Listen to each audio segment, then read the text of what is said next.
But on to the next thing.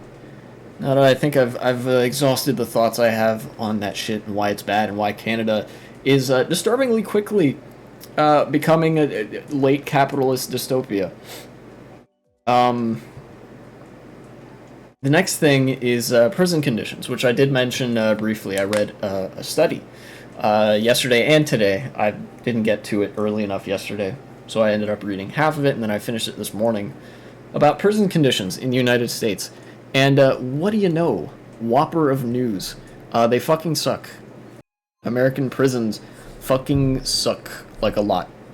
It's like not even funny how much that they suck. But you know, that's since that's not earth shattering. The author of this here academic article was like, well, what do we do to address this? Like, what can we change?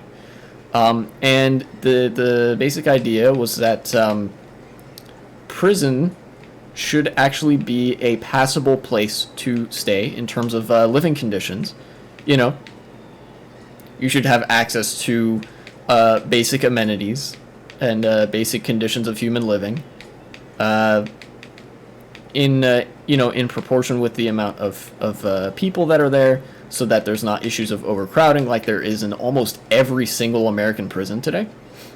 And so that prisoners can gain a sense of purpose while being in prison beyond just being a prisoner. They can do, you know, they can have fun and be engaged and make friends. Literally, like, that's what should happen in a prison, so that people, when they come out of a prison, they are actually reformed and have some sort of connection to other people, to the world that they live in, and they should be better people than when they went in.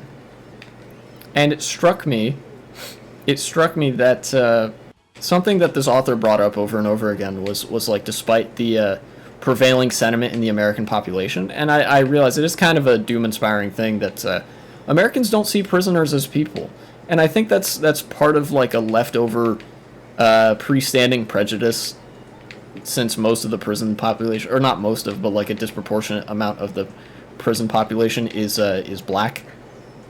So a lot of times dehumanization of prisoners translates into dehumanization of black people. You know, not super surprising, but unfortunate nonetheless. But yeah, the broader point being that prison should be a place where you get help from the state, so that you don't have to do the toxic forms of what the author calls self-help in prison.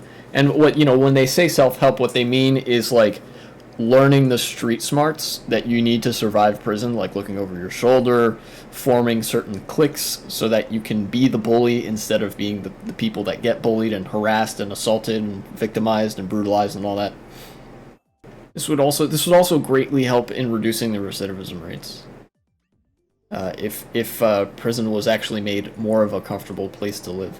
I know that's like an uncomfortable subject for a lot of people because the outside world is not exactly a comfortable place to live either. But, you know, really, if you use that as an argument against prison reform, then you're just spiteful and want people to suffer. Because the actual answer is you should improve both, not improve neither. So yeah, restorative justice and a reformative prison system that treats prisoners like actual humans that need to make friends and have a good social life is good, actually. A heavily penalized prison system that just punishes people to punish them is pretty bad, you know, in a number of ways. In fact, the state of U.S. prisons violates our own laws. You know, the U.S. Constitution has the Eighth Amendment, which is against cruel and unusual punishment, and there, I think it's either like a clause of that or a section of another law that stipulates that under the Eighth Amendment, treatment of prisoners has to be humane insofar as their basic human needs are met. And there are demonstrable examples ranging far and wide of prisoners' basic human needs not being met in prisons. And prison guards, prison administrators know this. They just kind of don't care.